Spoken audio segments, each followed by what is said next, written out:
Gran placer de tener con nosotros a Gonzalo Prieto, ingeniero eléctrico por la Universidad Nacional de Ingeniería, la UNI, magíster en Administración de Empresas de la Universidad San Ignacio de Loyola. En estos momentos es candidato doctoral en Economía Aplicada y Administración de Empresas por la Universidad de Sevilla, España, y ya tiene el diploma de investigación en economía aplicada. También es candidato doctoral en gobierno de organizaciones por la Universidad de Piura, por el PAD. Y Gonzalo, pues es también colaborador habitual de este seminario Empresa Poliana, aportando no solo su estudio académico, sino también su amplia experiencia empresarial, ya que tiene más de 25 años de experiencia en gestión de proyectos asociados fundamentalmente al sector eléctrico en Perú.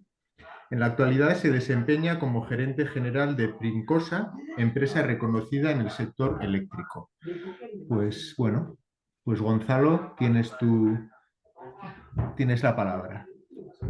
Listo. Bueno, primero agradecerles por la invitación, ¿no? Sí, es cierto que estoy interesado en este grupo, sobre todo en ver cómo se puede contribuir a llevar las nociones antropológicas de Leonardo Polo, ¿no? En ese camino yo he encontrado bastante útil la teoría de acción humana de Juan Antonio Pérez López, ¿no? Y voy a explicar las coincidencias que he encontrado en ambos autores. Mi tesis doctoral la vengo desarrollando desde el 2014-15, ¿no?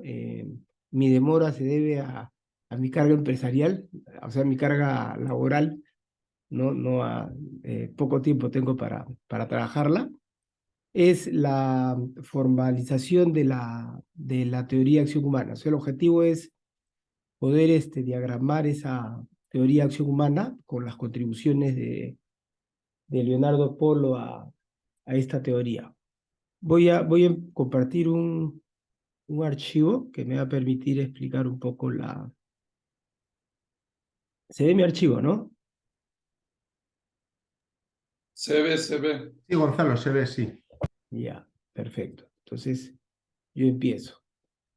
Bueno, como les decía, ¿no? Voy a tocar los puntos que yo encuentro como ejes de investigación de Juan Antonio Pérez López. Su investigación está centrada en la teoría de acción humana. Luego tiene una investigación en fundamentos de dirección de empresas, que es un modelo aplicado a la organización para diagnóstico, que es muy bueno. Y voy a explicar los ejes de esta investigación y les voy a compartir lo que yo he encontrado de este autor, ¿no? Para empezar, el método de investigación que yo rescato en Pérez López, ¿no? Él desea modelar la interacción de dos agentes, donde uno es el agente activo y el otro es el agente reactivo, que él dice me puede servir para modelar mi interacción con cualquier persona o inclusive mi interacción con todo lo que no soy yo, que es a lo que él le llama entorno, y propone una generalización de su modelo con el fin de que uno lo pueda usar, ¿no? Para lograr lo que él le llama el equilibrio estructural con el entorno. O sea, es, digamos, lograr a integrarse completamente con ese entorno. Entonces, él, si bien tiene su primer capítulo que se llama Lógica de la Acción, y que muchas veces esto me parece, no se profundiza mucho en este capítulo, ahí hay que rescatar que él tiene una mirada distinta de la interacción humana a la que encontramos en todas las teorías que tratan de modelar la acción del hombre en la teoría de organización. Entonces, ¿en qué se basa su método? Son más o menos, son tres ejes. Primero es la explicación. Él explica la teoría de acción humana tomando referencia de Aristóteles, ¿no? Dice, la filosofía ha afirmado siempre que el concepto de causa no es unívoco, sino que es análogo. Aristóteles llegó a encontrar 4 modos de causalidad que son irreductibles entre sí y todos ellos necesarios para producir cualquier realidad concreta. Esto lo lleva a él, a Pérez López, a formular su teoría sin perder de vista los 4 principios causales que él entiende como la causa formal, que es la interacción, que está en rojo, la causa eficiente, que es el agente activo, o sea, en su modelo, él se coloca como agente activo y como investigador de la teoría de acción humana, ¿no? La causa material, que es el agente reactivo o el entorno, cuando generaliza su teoría, y la causa final viene a ser el problema de acción que trata de resolver el agente activo en sus interacciones. Es interesante porque de esta explicación él saca otro concepto que es la abstracción incompleta. ¿En qué consiste la abstracción incompleta? Él dice, cualquier teoría de acción humana que descuide en su modelamiento cualquiera de estos 4 aspectos indica que recae en abstracción incompleta, o sea que es una mirada miope o reductiva de la realidad. Lo que nosotros tenemos en el estudio de la teoría de acción, los distintos modelos y corrientes que hay en la teoría de organización, lo que tratan es de explicar la reacción de un agente respecto de la acción que se le da, ¿no? Entonces, y muchos de los modelos están orientados a encontrar en teoría de organización políticas que se tienen que implementar con el fin de que las personas operen de uno u otro modo, ¿no? Y los modelos más avanzados que hay introducen en la interioridad de la gente algunas nociones, algunas realidades, ¿no? Pero su método que tienen no les permite llegar a más, ¿no? Entonces, la abstracción incompleta sería dejar de ver en el diseño cualquiera de estas teorías, ¿no? El otro tema que veo es él ya cuando se coloca como agente activo en su investigación, uno de los puntos claves son los resultados, ¿no? Cuando el hombre actúa, ¿no? Siempre con un entorno, porque él parte de la premisa de la dependencia, ¿no? Del ser humano respecto al entorno, indica, ¿no? Tenemos 3 niveles irreductibles entre sí de resultados, ¿no? Esos 3 niveles son la interacción, ¿no? Que es el resultado extrínseco que lo llama, ¿no? La cibernética que hay en el agente activo como consecuencia de la interacción, que le llama los resultados internos, y la cibernética que también aplica a cualquier otro agente o al entorno cuando es afectado por una interacción que nace del agente activo, y eso le llama resultados externos. Él, para medir esos 3 resultados, hace uso de 3 índices. La eficacia le permite medir la interacción, la eficiencia le permite medir los resultados internos y la consistencia le permite medir los resultados externos. El objetivo de estos 3 índices de medida es que él indica que lo que trata de hacer ver es que uno tiene que medir las interacciones no solamente en un estado cortoplacista o en un solo momento de interacción, sino él indica que se tiene que medir en un proceso continuado. Todos los problemas de acción que usualmente a él le interesan estudiar son aquellos que se resuelven, digamos, en un proceso de interacciones, ¿no? No le interesa las interacciones puntuales, ¿no? Cuando uno va al mercado hace una compra, cuando uno va, digamos, a una reunión puntual y que no va a repetir ese tipo de interacciones, no le interesa dentro de su modelo, ¿no? Esto estos resultados se indican, ¿no? El aprendizaje, ya. Y el tercer punto que utiliza como eje de su investigación es la noción de aprendizaje. Entonces, esta noción de aprendizaje, que son la cibernética que hay en ambos agentes, lo van a ver desde el inicio de su modelo, ¿no? En las tres partes de toda su teoría, ¿no? Es una mirada, digamos, dinámica. Él siempre en sus modelos está aplicando una dinámica. Acá hay dos referencias, ¿no? de la teoría de acción humana. Una dice: el aprendizaje es el concepto que utilizaremos para recoger los cambios en las respectivas reglas de decisión, cambios que han sido provocados por la propia realización de la interacción. Y aquí yo he sacado una referencia que me interesa mucho porque me jala, ¿no? Para coger la recomendación que él hace para continuar su teoría de acción humana, ¿no? Dice: mi dinamismo es el aprendizaje, punto. Pero se sabe que no es el último. El último permitirá bordear esto para llegar a otro misterio más profundo, nada más. Hago esa referencia porque me parece que puede ayudaros. Él coloca esta referencia cuando hace un comentario en la conferencia que hace en Argentina sobre la dinámica que debe haber en el misterio de la Trinidad, ¿no? Entonces, y lo deja ahí indicado. Esa dinámica, yo he tratado de profundizar en esa dinámica y es el punto donde él deja su teoría y que permite saltar a la teoría a la antropología de Leonardo Paul, que ya les indicaré cómo es, ¿no? Por último, de los ejes de su método, tenemos el conocimiento como configurador de acción, ¿no? Pérez López no hace una teoría de conocimiento. Pérez López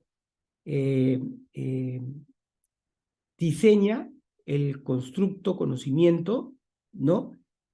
Como aquel constructo que le permite evaluar la realidad externa, evaluar las interacciones, evaluar la interioridad de la gente y en función de esa información formar planes, ¿no? Ese es el constructo que él utiliza. Entonces, como aquí teníamos 3 niveles de resultado, él rápidamente indica, ¿no? Para hacer su modelo, indica, ¿no? ¿Quién conoce cómo opera y qué problema quiere resolver? Se está colocando él como agente activo, o sea, el investigador es el agente activo. Cuando uno termina su teoría, se va a poder percatar que un investigador, como observador externo de 2 agentes operando, tiene muy pocas posibilidades de hacer teoría de acción. Después voy a tratar de explicarles por qué. Entonces, rápidamente dice: ¿quién conoce? El agente activo.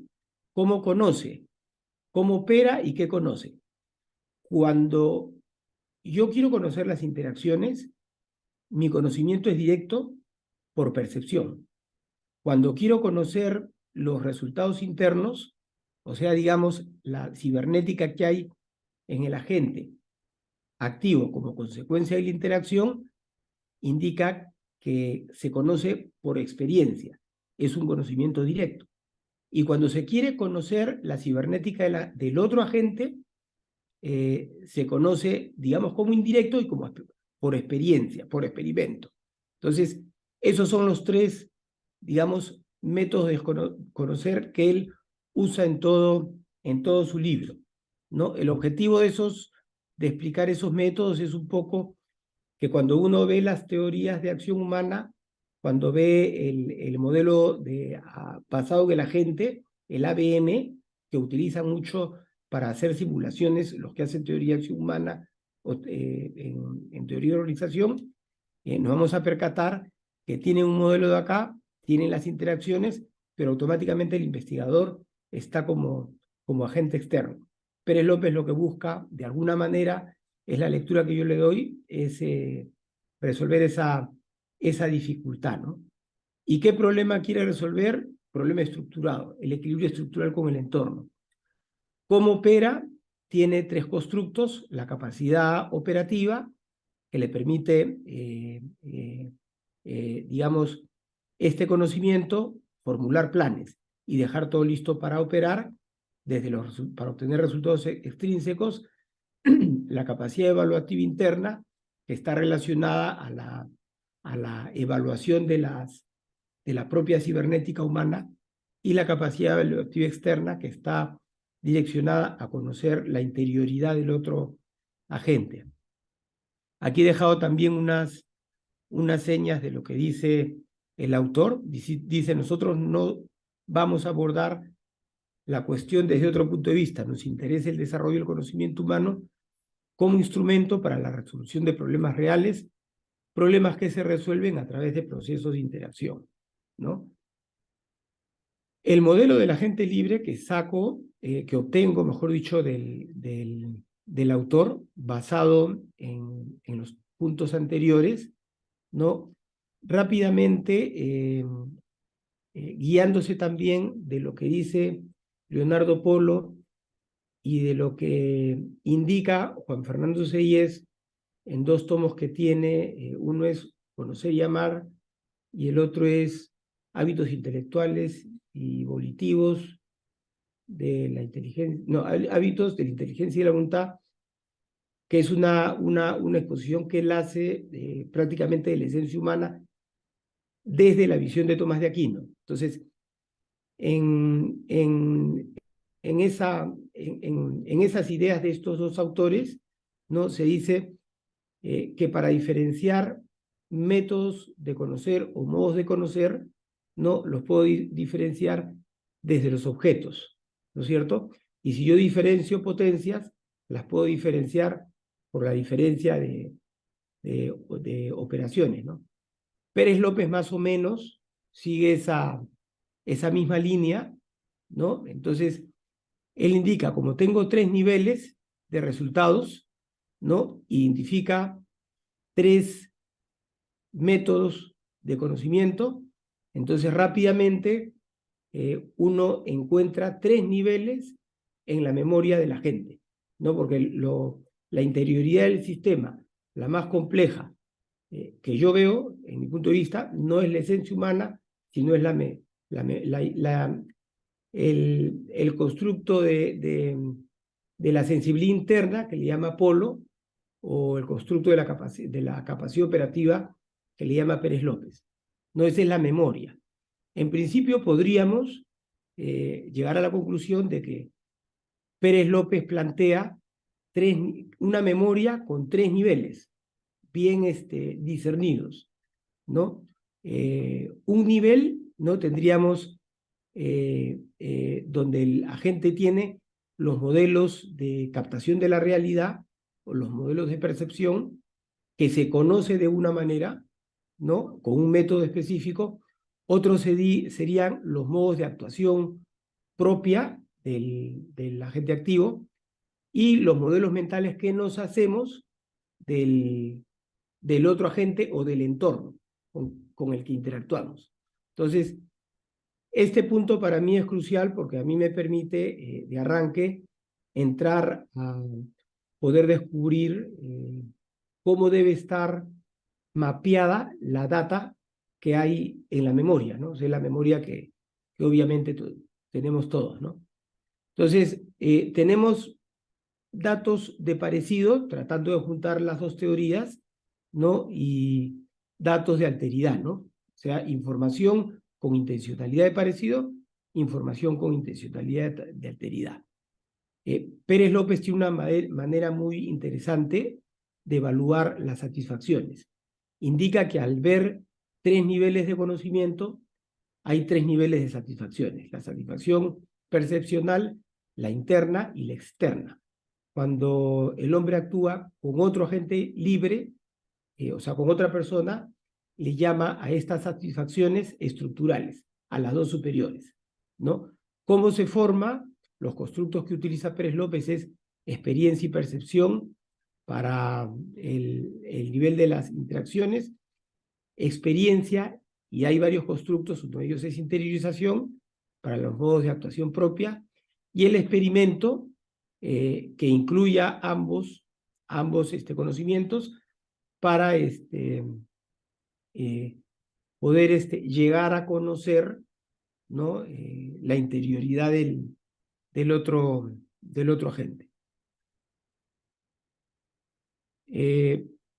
Estas son llamadas al libro Pérez López, que digamos de alguna manera me permiten dar las pistas para ver de dónde pues he sacado estos temas, ¿no? Aquí dice: la experiencia de un estado interno no puede ser una percepción, ya que subyace a todas las percepciones que puedan darse en ese estado. Estados internos del entorno, es decir, realidades que nunca pueden ser objeto de percepción ni de experimentación directa, tan solo pueden haber sido objeto de experimentación directa.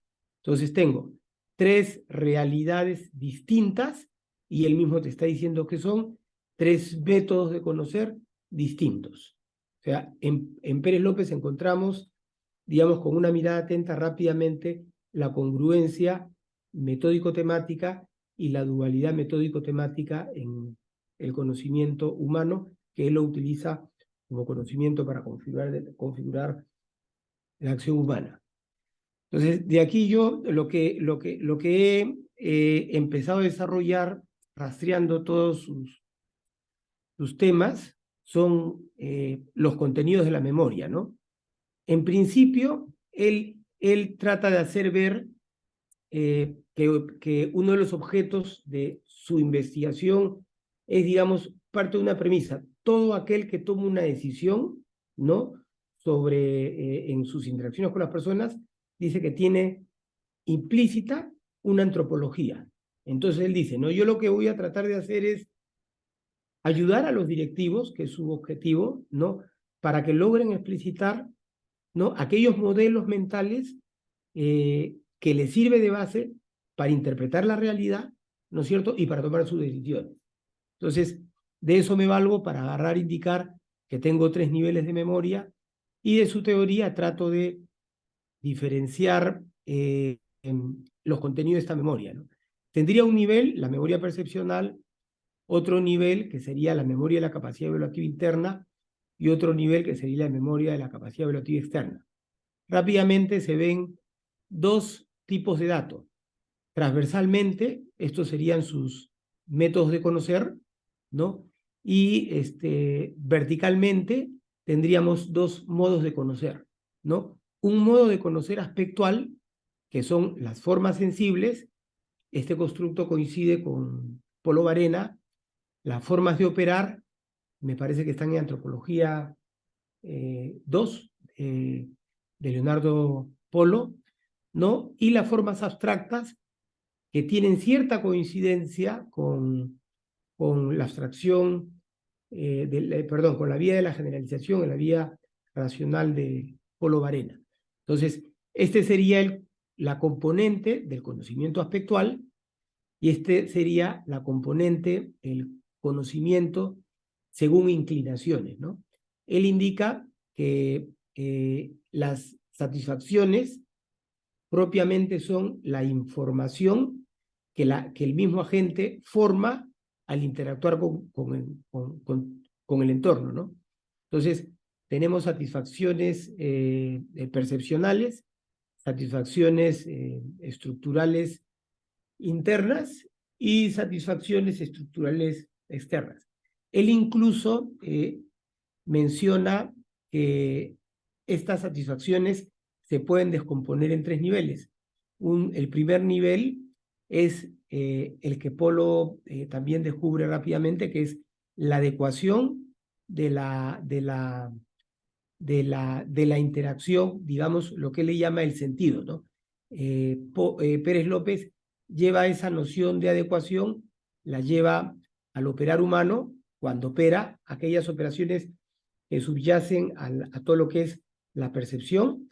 Ese tipo de operaciones también tienen un grado de adecuación, y cuando uno trata de conocer al otro agente a través de la inferencia, ¿no?, conoce, hace el experimento, y aquello que valida estaría en este nivel.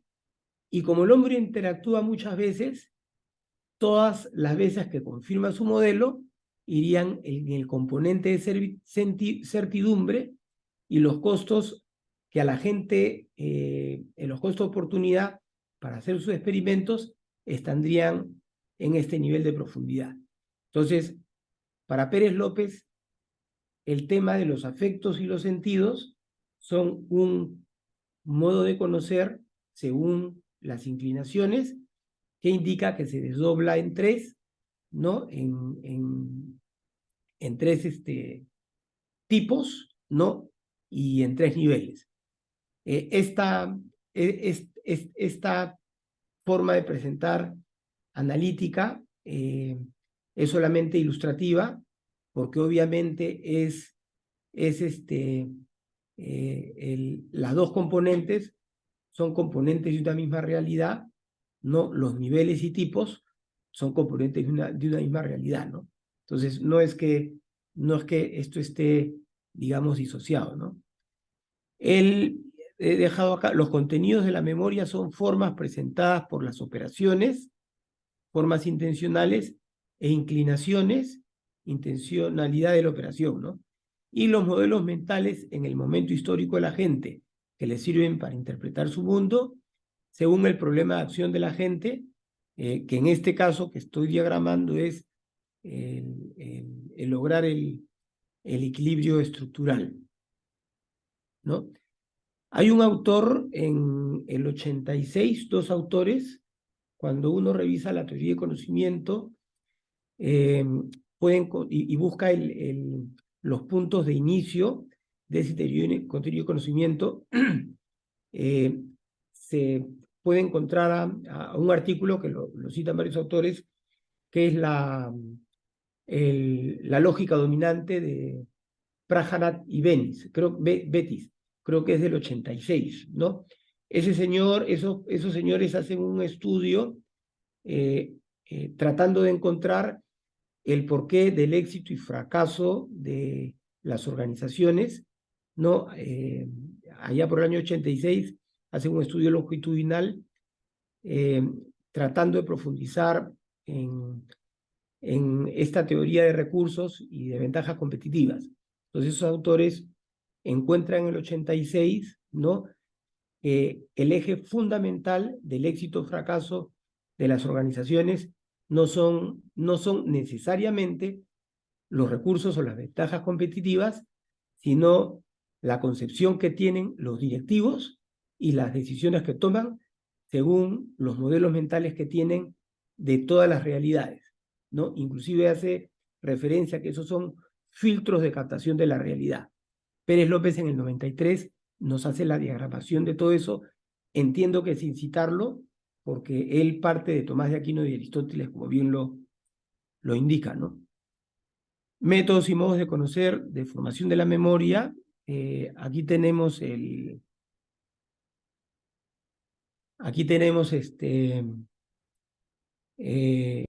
los modelos de captación de realidad, los modos de operación y los modelos del otro agente.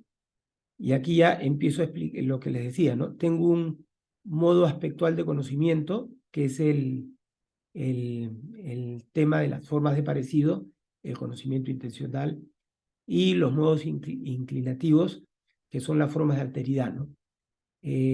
Cuando hace su parte 3, Pérez López indica que las satisfacciones percepcionales internas y externas son criterios de evaluación, en el caso de las percepcionales, del conocimiento sensible, de lo que le llega a través del percepto y la interpretación de la realidad que se forma en la gente, ¿no? Indica que la satisfacción interna, ¿no? Es el criterio que usa para evaluar el conocimiento abstracto, ¿no? El conocimiento abstracto, no, su propio operar, ¿no?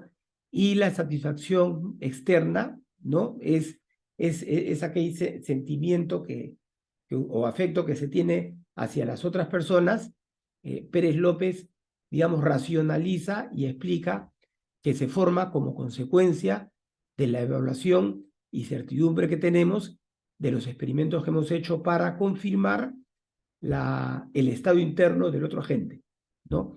¿Qué significa, no? Que esto que es una mirada bastante distinta y poco usual de lo que es los sentimientos y y afectos del hombre, ¿no?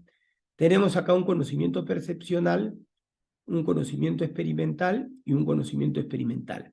Todos estos constructos se pueden delinear de su teoría, ¿no? De su libro, ¿no? Aquí he puesto una nota como la gente forma su memoria durante la ejecución del plan de acción.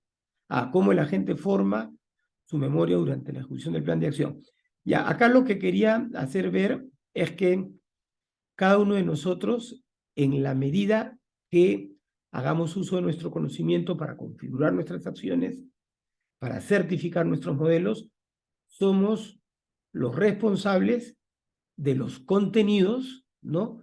De nuestra memoria y de nuestras capacidades, ¿no? Es otro tema interesante porque nos llevaría pues a ver que todo lo humano obedecería, generalizando el axioma A de Polo, que dice que el conocimiento es activo. Bueno, habría que llevar que las operaciones en el hombre también son activas, o sea, el hombre no es pasivo.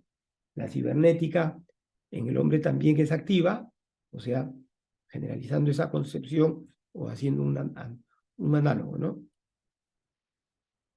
Finalmente tenemos la motivación actual, ¿no? Que es el estado de la memoria en el momento que yo tengo mi plan de acción y que voy a dispararme a la acción. Entonces, en ese momento yo tengo un estado de mi memoria, ¿no? Ese estado de mi memoria, la primera columna, que es aspectual, sería mi plan de acción. Y el plan de acción, finalmente, Pérez López indica que en la interioridad de la gente, en la memoria, ese plan de acción queda grabado como los resultados esperados. O sea, los resultados esperados extrínsecos, la eficacia, los resultados esperados internos, la eficiencia, y los resultados esperados externos, la contingencia, la consistencia. Y la componente impulsora hacia esos resultados que desencadenan, si es que la gente le da el placet, desencadenan la acción humana, esos impulsos serían la motivación extrínseca, la motivación intrínseca y la motivación trascendente. La motivación es una, ¿no? Lo que dice Pérez López es que tiene, digamos, son tres aspectos de una misma realidad, ¿no? Tenemos el conocimiento percepcional, que es la capacidad evaluativa que nos permite formar esta motivación, la capacidad evaluativa interna y la capacidad evaluativa externa. Esta es la motivación final actual que tiene uno para ejecutar el plan de acción. El estado de la memoria de la gente en la elección del plan a ejecutar es la motivación actual, ¿no? El problema de acción de la gente siempre es hacia el equilibrio estructural. Acá hay algunas notas que permiten, que me sirven a mí para señalar esta matriz. Son lo que dice Pérez López, ¿no? Cita, voy a tocar algunos. Llamaremos eficiencia de un plan de acción a los cambios que el aprendizaje produce en el agente activo. Llamaremos consistencia de un plan de acción a los cambios que el aprendizaje produce en el agente reactivo. IDEA indica la motivación trascendente es la evaluación de la consistencia, y la extrínseca, se refiere a la motivación extrínseca, evalúa la eficacia, y la motivación intrínseca evalúa la eficiencia del plan de acción, ¿no?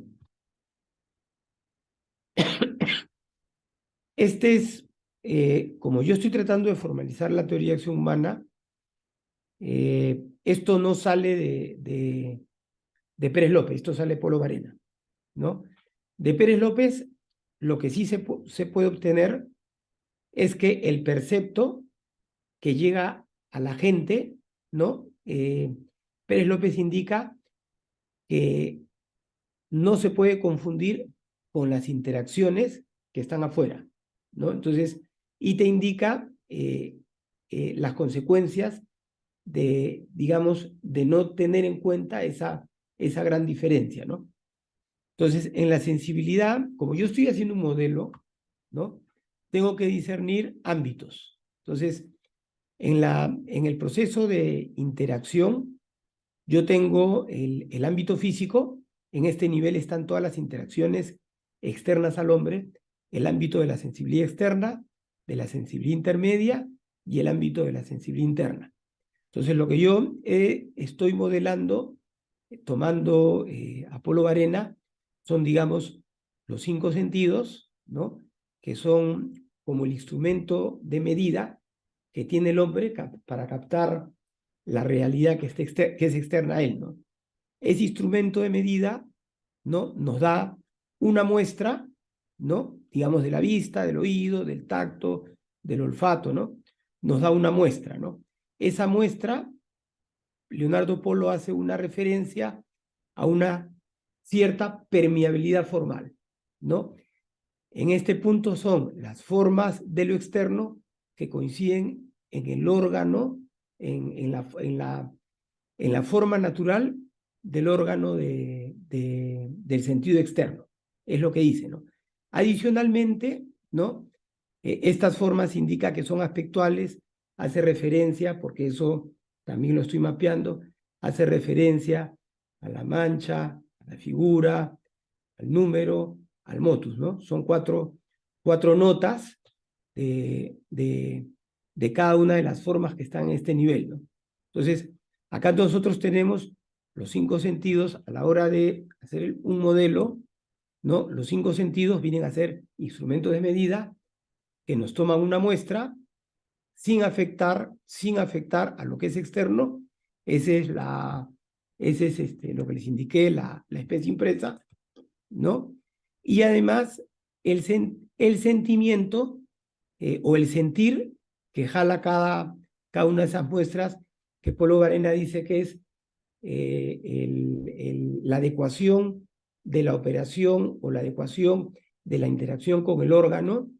Ese sería para mí el muestreo del instrumento de medida, ¿no? O sea, es, digamos, como nuestro cuerpo se inserta en el mundo como instrumento de medida, tiene que tomar una muestra, pero también tiene que dar cuenta de la adecuación de nuestro cuerpo como instrumento, ¿no? En las mismas interacciones.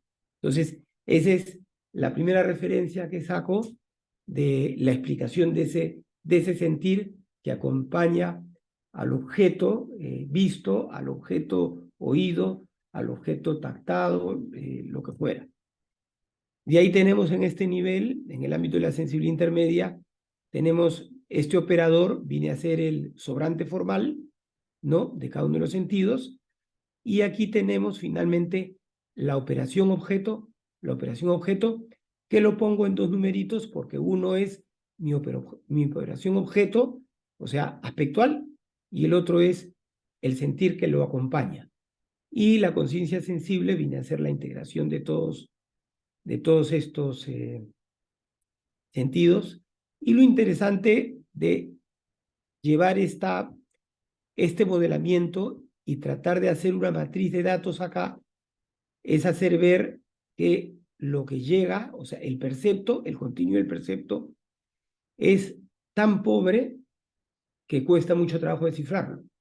Sin embargo, con ese contenido tan pobre, ¿no? Es que el hombre, en base a los contenidos que tiene en su memoria, ¿no? Se hace una imagen y reconoce cualquier realidad externa, ¿no? Por el proceso de aprendizaje que ha tenido, pues, en su momento histórico, ¿no? Como parte del modelo, yo estoy definiendo el ámbito, es espacio físico o no físico, temporal o atemporal, porque esta misma lógica la estoy siguiendo en el nivel esencial y después la voy a seguir en el nivel personal, ¿no? Estatuto viene a ser la explicación de las reglas, ¿no? Que rigen los movimientos, ¿no? Los movimientos en cada nivel. Entonces aquí tenemos física de causas, la permeabilidad formal en este punto, y aquí tenemos también la física de causas. La física de causas aplica a todo este nivel, inclusive hasta el nivel de la sensibilidad interna, porque es corporal, ¿no? Tenemos la operación objeto, aquí entrarían los axiomas que ha desarrollado Polo Varena y los que le faltan desarrollar, ¿no? La intencionalidad de parecido, la intencionalidad de alteridad, y aquí, bueno, y lo mismo, ¿no? Los tipos de movimiento, aquí tenemos físico, lo que se mueve son materia, forma y eficiencia, son tres aspectos de lo que se mueve, ¿no? En el nivel 2 también tenemos materia, forma y eficiencia, y aquí ya cuando entramos al ámbito de la sensibilidad intermedia y de la sensibilidad interna, y aquí solamente tenemos forma, eficiencia, operación, objeto, ¿no? Sea de la intencionalidad, o sea, de la intencionalidad alteridad, el sentir, o sea, de la intencionalidad aspectual, el objeto conocido, ¿no? De igual manera, ¿no? Y las realidades que tenemos, aquí es la interacción, aquí tenemos la muestra de la interacción, la especie impresa, y la muestra del instrumento de medida, ¿no? Aquí tenemos operaciones y objetos, y aquí tenemos operaciones y objetos.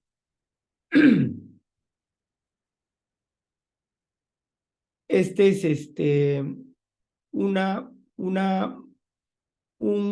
diagramación que está en proceso de lo que es la motivación espontánea, cómo se forma, digamos, esa motivación que siempre tenemos presente y que es un proceso automático. O sea, nosotros en esta formación no interferimos, ¿no? O sea, nosotros podemos ponernos en un modo de operar autómata, donde operamos, digamos, sin pensar mucho, ¿no? Solamente nuestro conocimiento le da visto bueno a todos nuestros impulsos, por decirlo de alguna manera. Entonces, aquí lo que trato de ver, o sea, lo que trato de mostrar es que el percepto es pobre comparado con la interpretación de la realidad que nos formamos, el problema concreto que queremos resolver, o sea, aquel punto que nos impulsa al siguiente movimiento y aquella motivación que nos impulsa, ¿no? Cuando uno está caminando, ¿no? Da un paso, da otro, da otro, da otro, entonces en cada paso no tenemos que pensar porque automáticamente ya se forma todo este mecanismo que nos permite que nosotros andemos, corremos, manejamos nuestro carro, hacemos muchas operaciones y nuestra mente puede estar en otro lado, ¿no? Entonces, este es el modo, la explicación de esa motivación espontánea, ese conocimiento operativo que nos permite actuar de manera autómata, ¿no? Y también es importante porque cuando uno encuentra un expertise, cuando uno alcanza un expertise en el desarrollo profesional o en su actividad, ¿no? Usualmente opera con una eficiencia bárbara, ¿no es cierto? Entonces, la explicación también está por este lado, ¿no? Si nosotros tuviésemos que estar haciendo uso de nuestra inteligencia y voluntad en tiempo real para estar cuestionando nuestros modelos mentales de interpretación, de actuación, nuestros modelos mentales del otro agente, pues estaríamos bastante complicados y torpes en nuestro quehacer diario, ¿no? Entonces, es un modelo, ¿no? Leonardo Polo, en el cuarto tomo de su teoría de conocimiento, hace unas pinceladas, he visto, de cómo se podría formar estos operadores. Y en el tomo 1 de su teoría del conocimiento, sí explica cómo podrían estar estos operadores, ¿no? Habla de las operaciones de imaginación y ambos autores coinciden en que para esta motivación espontánea, automática, estaría metido se podría aplicar el teorema de Bayes, ¿no? Que es otro asunto distinto, ¿no? Estas líneas rojas, lo que trato de hacer ver nomás es que, si bien este mecanismo es corporal, está amarrado pues siempre a lo esencial del hombre, ¿no? Y cierro esta parte con las coincidencias que encuentro en ambos autores, ¿no? Las coincidencias en Pérez López y Polo Varena, ¿no? Esta lámina la voy a explicar desde Polo. Tendríamos acá lo externo al hombre, la sensibilidad externa hasta la intermedia, Aquí tendríamos la imaginación, aquí estaría todo lo que es la proyectiva, la memoria y la imaginación propiamente dicha, con todos sus operadores, ¿no? En este nivel tendríamos la inteligencia y la voluntad, ¿no? En este nivel tendríamos la sindéresis, que es el ápice de la esencia del hombre, ¿no? La sindéresis. Y en este nivel tendríamos los hábitos de los primeros principios, el hábito de sabiduría, el hábito de los primeros principios, el hábito de sabiduría y el acto de ser personal, ¿no? ¿Por qué hago las separaciones de ámbitos? ¿No? Porque la hace ya Polo cuando hace referencia a Aristóteles, ¿no? Cuando dice nada, ningún residuo físico puede llegar a la inteligencia, ¿no? Y al explicar esa imposibilidad de que un residuo físico llegue a este nivel, ahí es donde hace referencia a aquella luz que ilumina los fantasmas, ¿no? Para que la inteligencia pueda operar, ¿no?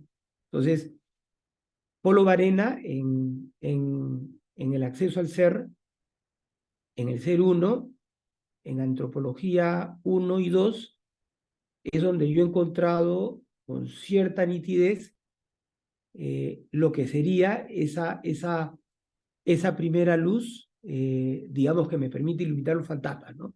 Es la primera luz de la sindéresis, ¿no? Que llega hasta la conciencia sensible y, digamos, la atraviesa toda la parte orgánica y permite que, digamos, todas las formas, formas y operaciones, ¿no? Estén en un nivel, ¿no? Que permita a las inteligencias, a las operaciones, a la inteligencia de la voluntad operar, ¿no?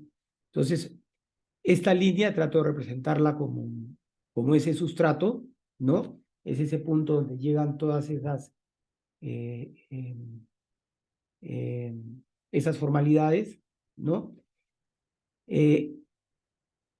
Polo dice que la inteligencia tiene un límite, ¿no? Que es hasta donde llega la operación objeto, ¿no? Y indica que la voluntad tiene tope. Este tope lo he separado, pero este tope es el sustrato, ¿no? O sea, ni la inteligencia ni la voluntad, sus operaciones no traspasan este nivel.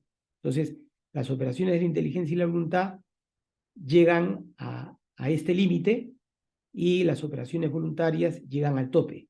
Y aquí Polo Varena explica, ¿no? Explica la conversión al fantasma y la conversión a la cogitativa, que esa sería otra función de la sindéresis, ¿no? Que hace que todo el dinamismo que hay en el nivel del sustrato propio de la inteligencia pase a quedar grabado en la sensibilidad interna o en términos de Pérez López en la memoria, ¿no?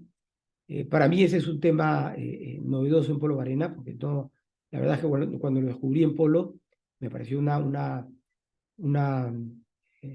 genialidad. Ayuda mucho porque también nos dice que la inteligencia no es retentiva, ¿no? Entonces, si la inteligencia opera, lo que conoce, ¿dónde queda, no? Él indica que todo lo que se conoce queda grabado en esta memoria. Entonces, como ambos, Pérez López y Polo Varena, han estudiado a los dos mismos autores, Aristóteles y Tomás de Aquino, yo tengo que entender que Pérez López ha tomado las mismas ideas de Aristóteles y Tomás de Aquino, porque él indica que en la memoria están grabadas y quedan los recuerdos de las operaciones ejercidas y quedan los recuerdos de todos nuestros sentimientos y todos los quereres de la voluntad. Entonces, inclusive hace un modelo, ¿no? En Antropología 2, Polo Varena hace una cita a Pérez López cuando habla de la parte del querer yo, indica que Pérez López le dedicó muchos años a descubrir esta dinámica de las motivaciones, ¿no? Y esta dinámica de las motivaciones va a irse por la explicación de la motivación o los motivos intrínsecos, extrínsecos, trascendentes, va por descifrar las componentes inclinativas de la memoria, ¿no? O sea, todo lo que nosotros operamos acá queda grabado acá, ¿no? Entonces, Pérez López se basa de eso, y él todas las mediciones y los constructos que hace los mide en este nivel, ¿no? Entonces, acá, para Pérez López, tenemos a esta realidad, que sería la operación de la gente en modo autómata, ¿no? Sería la capacidad operativa de la gente. O sea, cuando la esencia del hombre y el nivel de persona se ponen como espectador, en modo espectador, y se dejan guiar por todos los impulsos espontáneos que tienen, que finalmente es lo que muchas veces hacemos en situaciones de emergencia o en situaciones de urgencia o cuando desarrollamos actividades donde somos expertos, ¿no? O sea, usualmente todo lo hacemos casi en modo automático, ¿no? Entonces, a eso Pérez López le llama capacidad operativa, ¿no?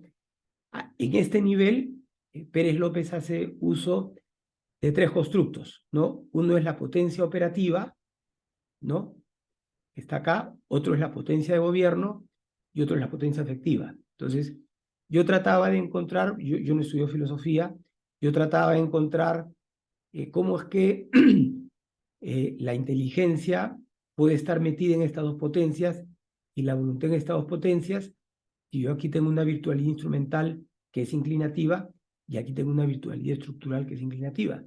Entonces le estuve dando vueltas al tema y me percaté que Pérez López, cuando hace referencia acá a las potencias, hace referencia a la capacidad de, ¿no? Cuando Polo Varena hace referencia a una potencia, a la realidad que explica las operaciones. O sea, son dos sentidos y uno recurre a los diccionarios de filosofía, ¿no? Que es de lo que me puedo valer nomás, y veo esos dos sentidos. Entonces, sí podría encontrar la coincidencia en ambos autores, inclusive en el modelamiento de las potencias, ¿no? Pérez López además dice que estas potencias son ultraestables, ¿no? Polo Varena dice que la inteligencia es una potencia inicialmente pasiva y que queda activada, ¿no? Y que la voluntad es pasiva, es potencia pasiva pura, ¿no? Entonces, aquí también encuentro mucha coincidencia en ambos autores, y Pérez López distingue las potencias de la capacidad operativa. Estas son potencia operativa de gobierno y afectiva. La afectiva es la explicación de la grabación de cada uno de estos cuatro cuadraditos, ¿no? Entonces yo he estado tratando de cerrar la equivalencia y bueno, todavía en eso estoy tratando de llegar, si es que estos tres operadores los puedo encontrar su equivalencia, ¿no? ¿Por qué me interesan hacer esas equivalencias? Porque desde Pérez López puedo lograr diagramar y formalizar todo este nivel, ¿no? de la imaginación, y con el tomo 1 de la teoría del conocimiento, ¿no? Pero para diagramar este segundo nivel, aquí es un poquito más complejo, porque Polo Varena solo nos ha dejado axiomas de la operación, no nos ha dejado axiomas de la voluntad, de las operaciones de la voluntad, no nos ha dejado axiomas de los hábitos, pero que se pueden delinear, ¿no? Tampoco nos ha dejado, digamos, ha dejado notas y señas de lo que sería aquella información que queda grabado en el sustrato, ¿no? Como consecuencia de lo que la gente conoce cuando hace uso del hábito de los primeros principios y el hábito de sabiduría. ¿no? Eso es lo que la gente conoce. Polo en Antropología 2 hace dos reseñas, ¿no? Me parece que son Noticias de la Experiencia Intelectual. Son tres tipos de notas, ¿no? Entonces, eso es genial lo que ha dejado Polo, pero no lo ha terminado de desarrollar. Pero digamos, con el método que me vale a mí, que es el de Pérez López, sí, y el método de la dualidad de Polo, sí me parece que es posible llegar a encontrar esos axiomas para poder terminar de diagramar esta parte de acá que todavía no la cierro, ¿no? Entonces, aquí tengo un ámbito, un estatuto, realidades, movimientos, aprendizaje, reglas para la acción humana, ¿no? Entonces, tengo mis diferentes ámbitos y subámbitos. ¿Por qué? Porque yo tengo que identificar las reglas que regulan los movimientos en cada ámbito. Aquí tengo física de causas, axiomática de la operación, intencionalidad de parecido e intencionalidad de alteridad. Esta axiomática, ¿no? Es muy similar a la axiomática de la operación. La pongo en azul porque no la he explicitado Polo. Tenemos la axiomática de los hábitos, que no la he explicitado a Polo. Él tiene axiomática de la operación, de la inteligencia, no tiene axiomática de la voluntad, pero serían las reglas que regulan estos movimientos, ¿no? O sea, ¿por qué busco eso? Porque si quiero hacer un diagrama y un modelo, tengo que encontrar aquellas necesidades intrínsecas que expliquen esos movimientos, ¿no? Esa es un poco la idea. Y aquí también los axiomas están asociados a las dualidades. Hay un autor, Salvador Pía Tarazona, creo que ha escrito cosas muy interesantes en este punto. Las realidades físicas serían potencias y superoperadores, potencias y superoperadores. Aquí tendríamos el acto personal, los hábitos. Movimientos, tendríamos movimiento físico en toda la sensibilidad externa. Cuando entro a la sensibilidad intermedia, ya tengo operaciones, ¿no? Y cuando entro a la sensibilidad intermedia, me quedo con operaciones. En el ámbito esencial del hombre, tenemos movimientos, operaciones y hábitos. Y en el conocer personal, Polo Varena habla de actividad, ¿no? Los aprendizajes, ¿no? Que se pueden dar en el entorno, digamos, desde el punto de vista que me interesa, que es la teoría de acción humana, no habrían aprendizajes, ¿no? Porque acá para mí el entorno son las interacciones nomás, ¿no? En la sensibilidad externa tampoco habrían aprendizajes.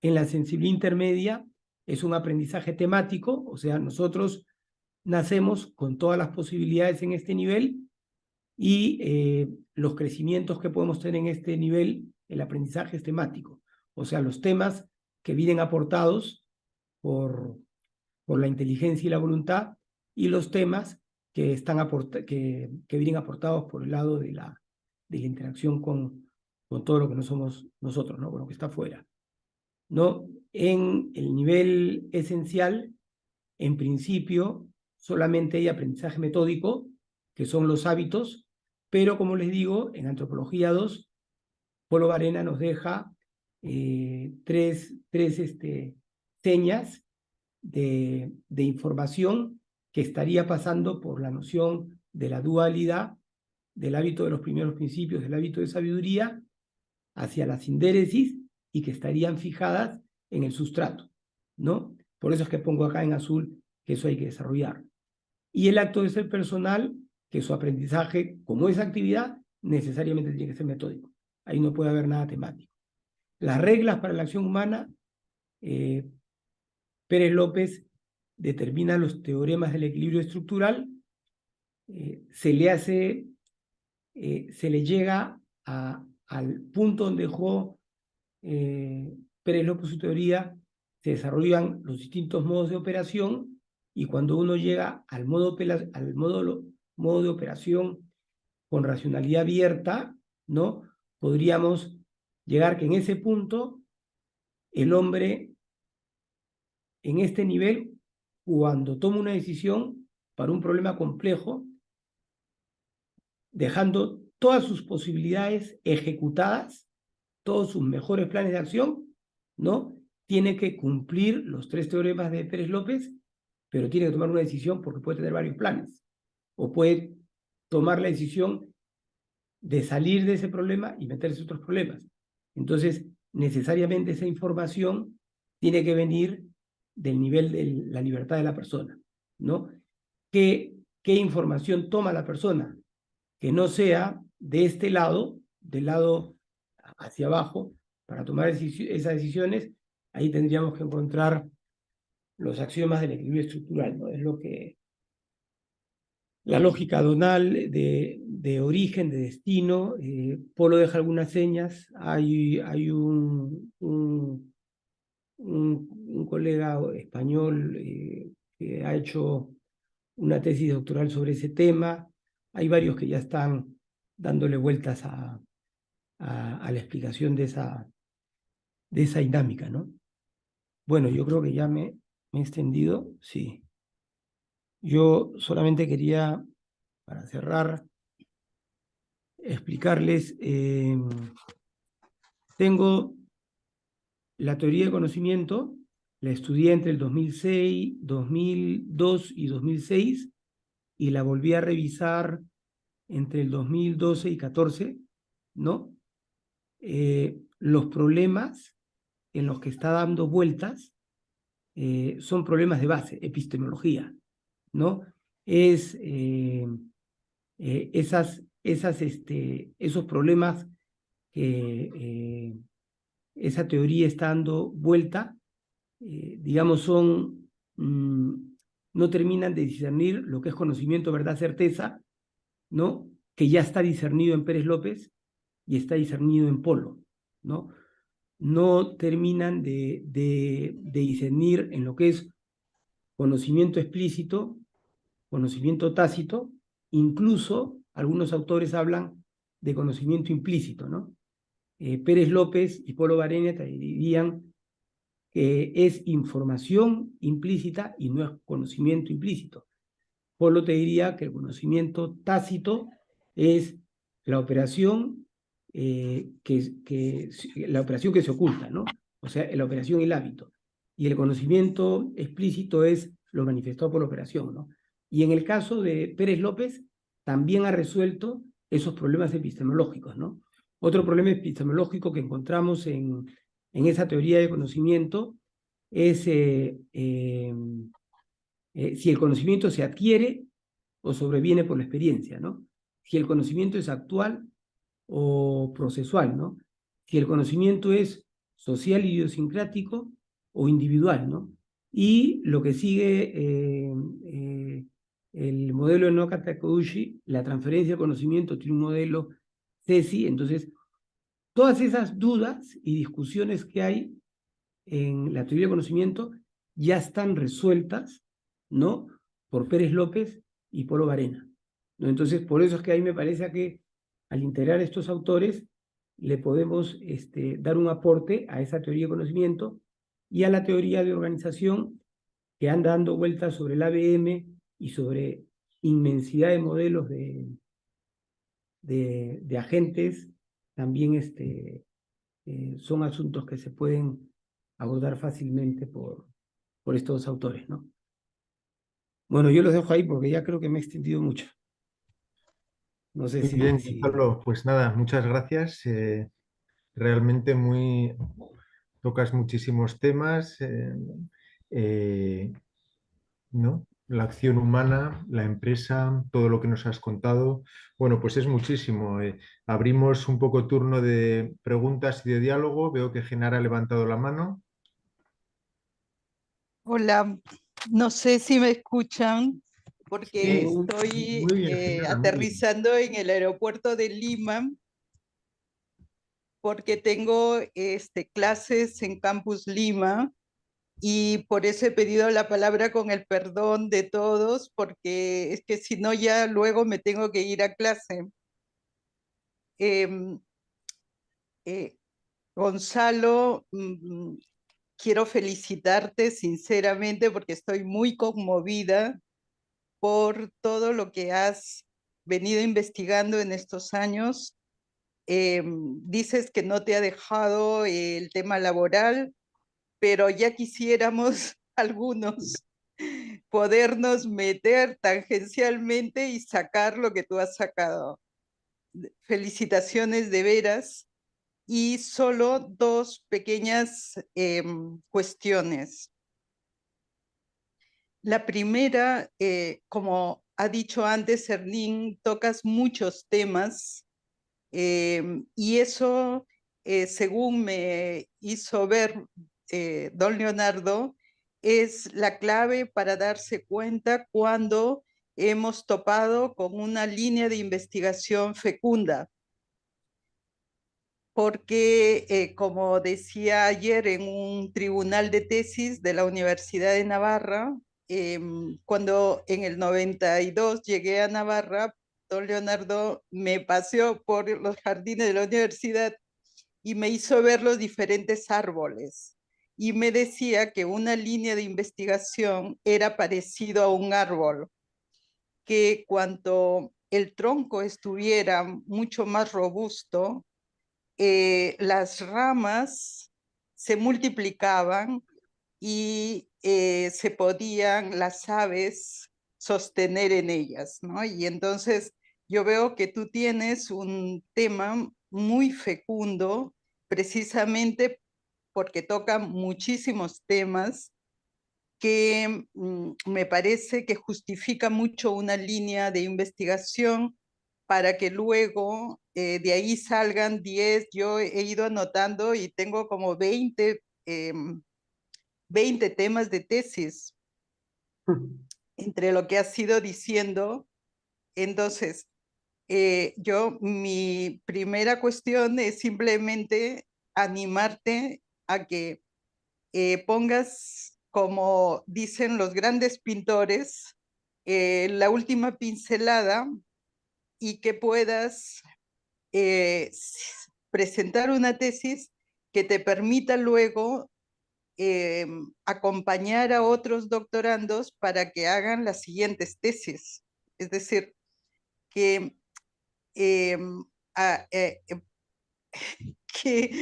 yo creo que es simplemente un tema de sentarse con un calendario a redactar y ya tendrías bien ganado un proyecto de tesis que nunca es un punto de llegada, sino un punto de partida. Y quizá tu tentación sea pensar que tienes que tenerlo todo acabado, y eso es imposible en el conocimiento, como sabes. Entonces, con suficiente, digamos así, mesura de limitar un proyecto de tesis para que puedas asesorar o codirigir o acompañar a muchas otras personas para que vayan sacando las distintas tesis. La segunda cuestión es cómo estamos yo personalmente con el tema de la inteligencia artificial. Entonces, he visto que has mapeado muy bien la parte de conocimiento físico, digamos, el ámbito físico, ¿no? Que es el que las computadoras pueden simular, porque es operativo. Muchos de esos procesos simplemente son precisamente porque son muy elementales, se pueden mapear en una, incluso si luego se hace lógica sobre ellos, sobre esos procesos, tiene esa base del ámbito físico. Entonces, ahí no es para que para que me respondas ahora, porque me tengo que ir a dirigir hasta donde está mi centro el sitio donde voy a dar las clases por cierto, de filosofía poliana a especialistas sobre la familia, ¿no? Pero entonces ya no tengo más tiempo, más que 2 minutos y medio prácticamente, Entonces no alcanza para que me respondas ahora, pero sí mi pregunta sería si ves posible que dentro del ámbito de la inteligencia artificial, ese nivel físico, operativo, etcétera, sean, digamos así, diseñado, o sea, como mapeado dentro de la inteligencia artificial. Porque en el ámbito esencial ya sabemos que las máquinas no pueden abstraer, ¿no?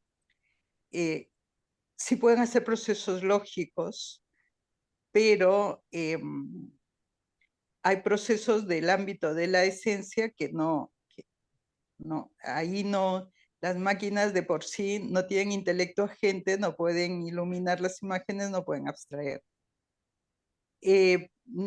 Y también el otro nivel, que es el ámbito del ser personal, también le desborda a las máquinas, porque ese sí ya es, bueno, pues demasiado nivel, ¿no?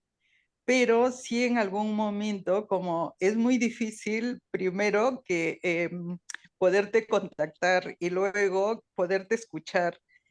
Yo aprovecho estos minutos para dejártelo planteado y que en algún momento, ya sé que tienes mucho trabajo, tu empresa es increíble, pero que en algún momento me puedas responder a esa segunda cuestión.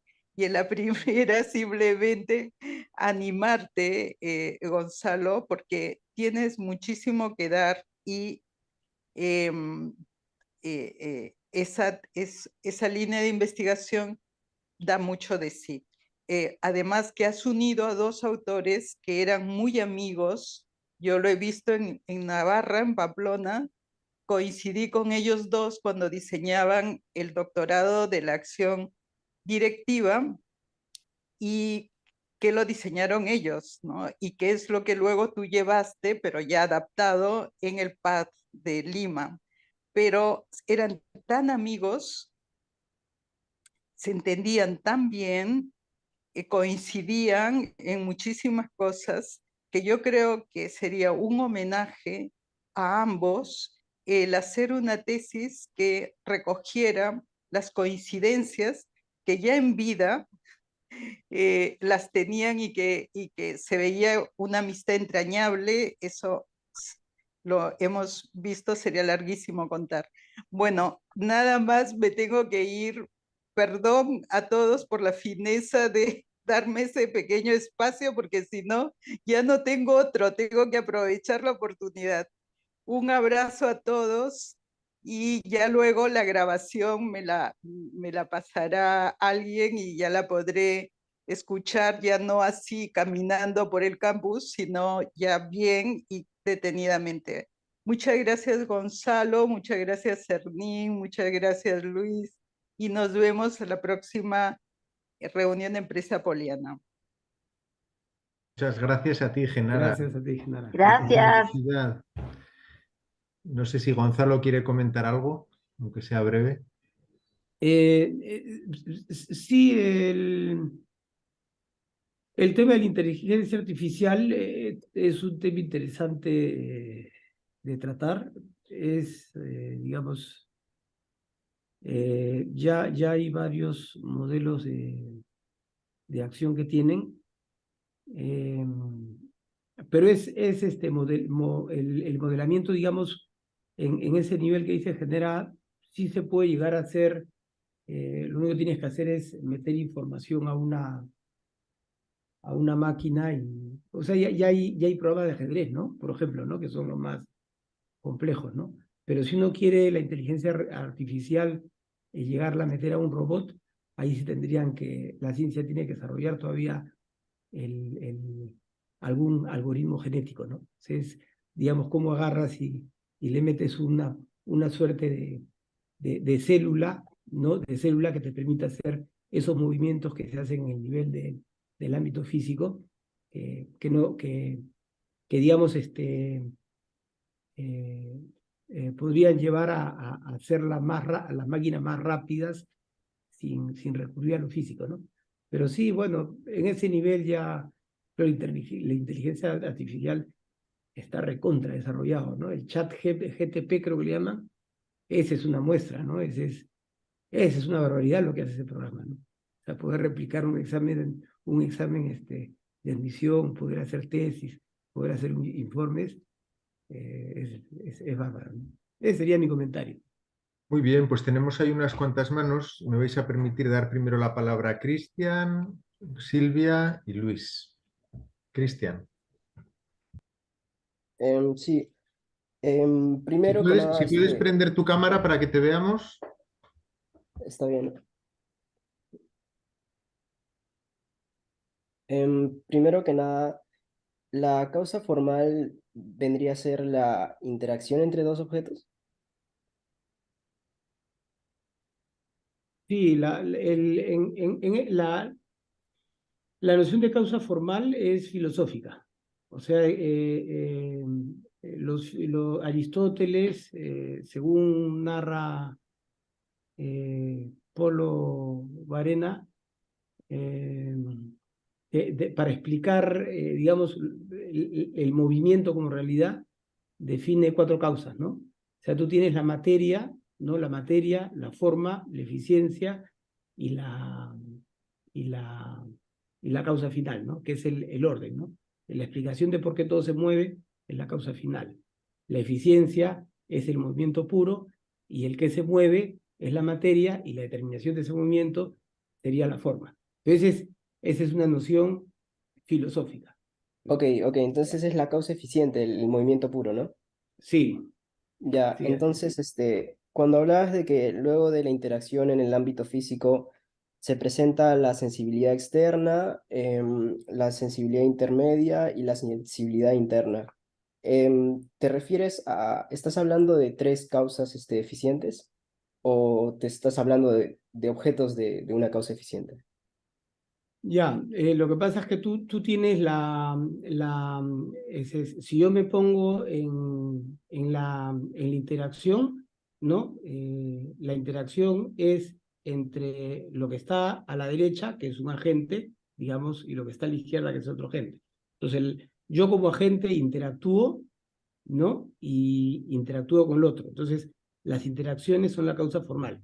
Cuando yo quiero ingresar a la interioridad del modelo, ¿no? Yo tendría que agarrar y modelar, digamos, los órganos, ¿no? Y desde los órganos modelar lo que le llega y esa interacción sería la causa eficiente y mi causa material sería lo que le llega y mi causa eficiente sería el órgano. Y si quiero ir regresando, o sea, retrocediendo, podría seguir con la misma lógica de la causalidad y esa lógica se va a agotar cuando entre a la causalidad formal como las interacciones entre el nivel esencial y la sensibilidad intermedia. Ahí se agota la causalidad y ahí tengo que entrar a otra noción de Polo Varena, que es la dualidad. Pero esa causalidad, esos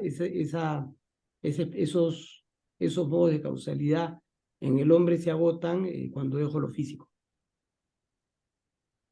Entonces, muy bien. Disculpa, Cristian. Como andamos de tiempo muy escasos, vamos a escuchar otras voces y si hay tiempo al final, luego retomas. Silvia. Sí, perdón. ¿Se escucha? Sí, ¿Sí? sí, sí. Sí. Sí. Bueno, en primer lugar te quería felicitar porque realmente sí, efectiva. Bueno, como te decía antes, el trabajo que estás haciendo es complejo, muy arduo, y te felicito.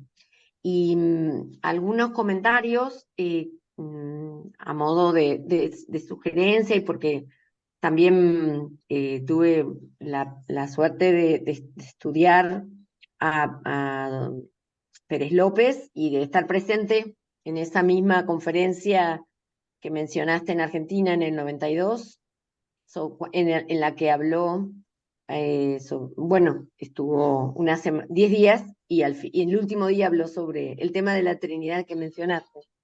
Pero en donde quería tratar de focalizarme es en algunos pequeños aspectos que probablemente no acabaron de quedarme claro a mí, bueno, porque quizá no los escuché bien o a lo mejor habrá que conversar un poco más, bueno, a ver. Pero bueno, en primer lugar, te decía que sí, por estar en el ámbito también empresario, como casi todos los presentes,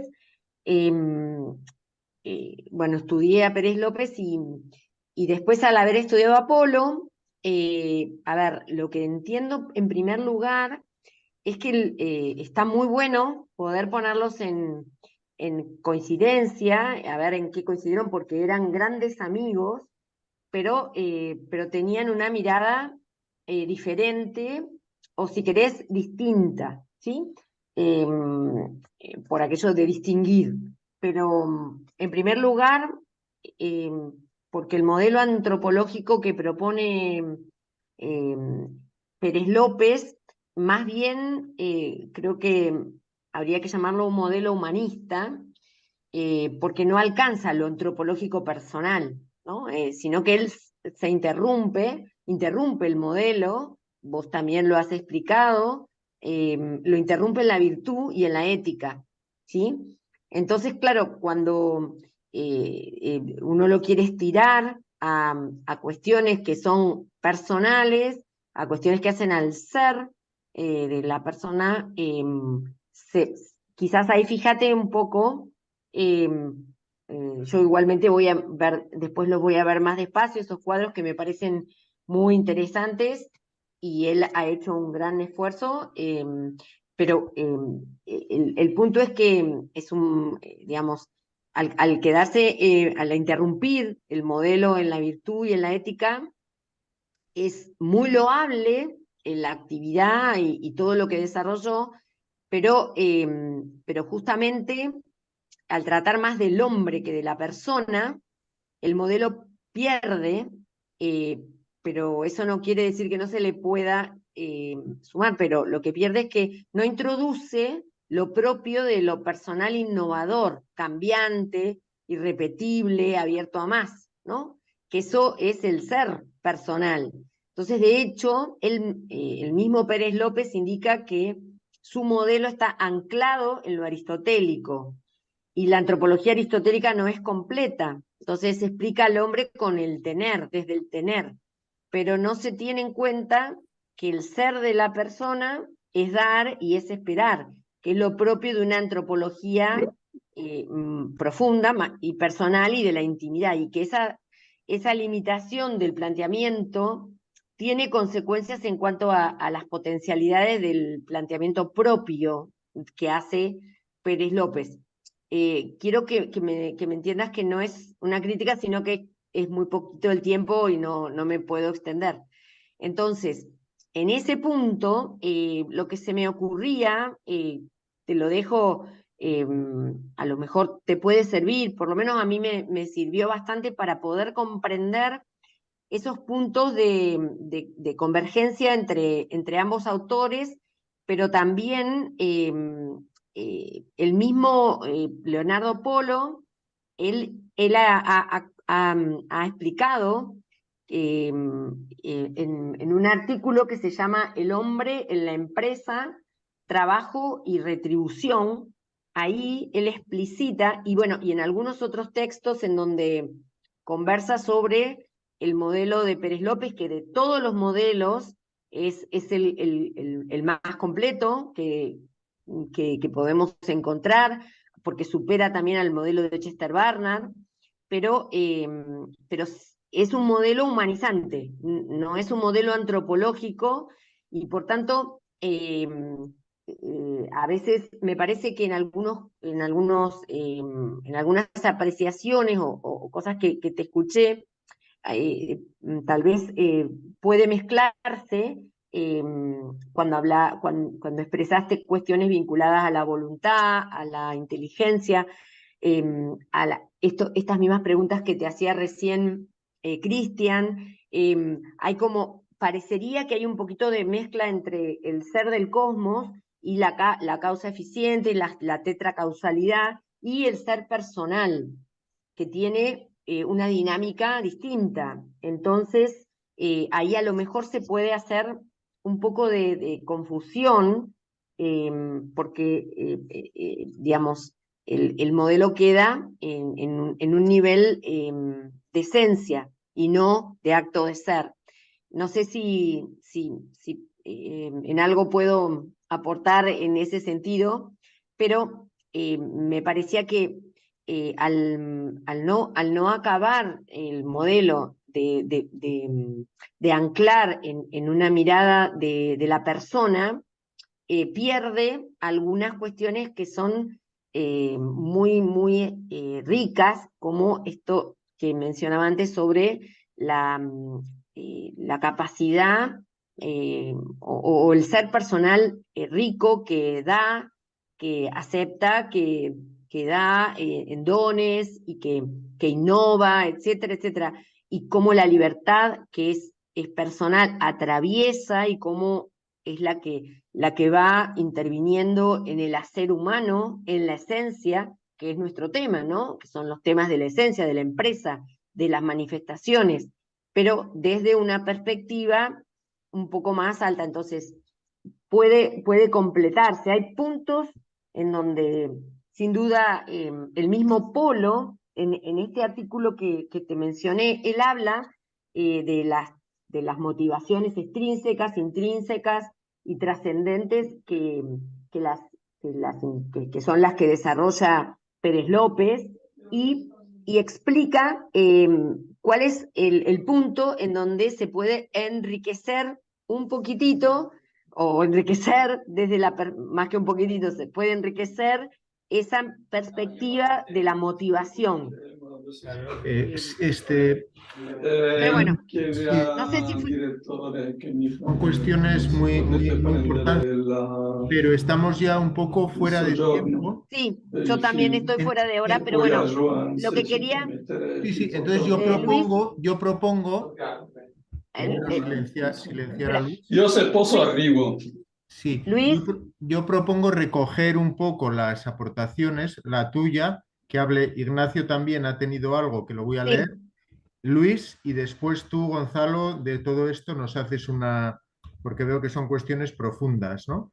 sí, solo para acabar porque... Respondes conjuntamente. Sí, Sí, Silvia, perdón. es que estamos un poco fuera de tiempo, ¿eh? Sí, es que yo también tengo que irme a dar una clase, perdón, pero lo que principalmente quiero es decirle a Gonzalo que me parece fenomenal, fantástico, y que felicito todo lo que está trabajando, que así como Genara te decía que lográs, que es mucho lo que has logrado, y que me parece que como este grupo justamente es para poder crecer entre todos, bueno, yo no, digamos, lo poco que quizás he podido estudiar sobre este tema y sobre los dos autores, lo podemos compartir. Me gustaría poder tener tu presentación para estudiarla más a fondo y tomarla en serio como me gustaría.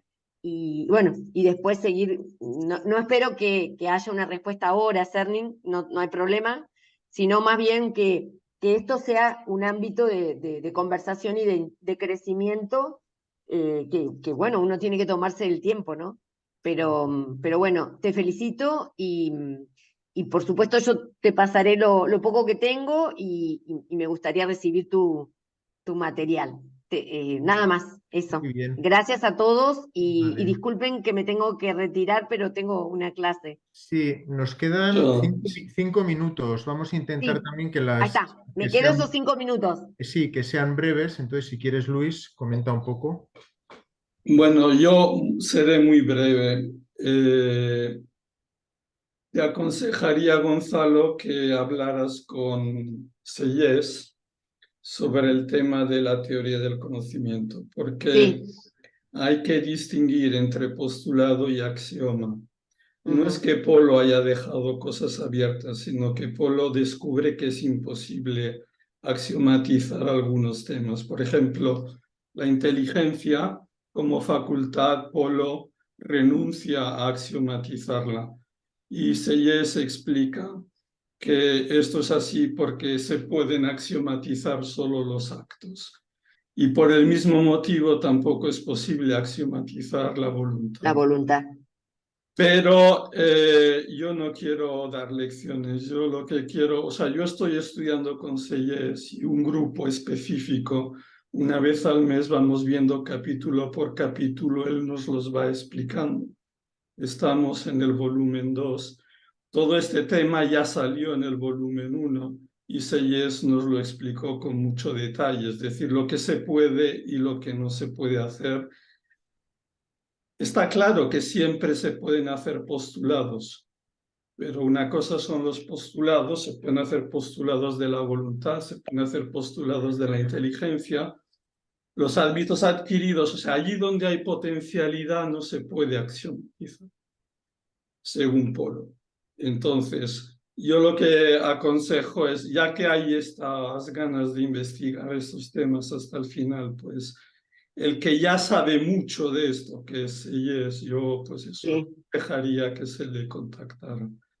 Bueno, perdona del comentario, es que quería quizás aportar algo. Gracias. Muy bien, bueno, pues ha suscitado mucho, Gonzalo, como ves, mucho debate. Si quieres hacer tus impresiones respecto a lo que se ha mencionado, es muy amplio como para agotarlo ahora. Habrá un siguiente, pero bueno, tienes la palabra.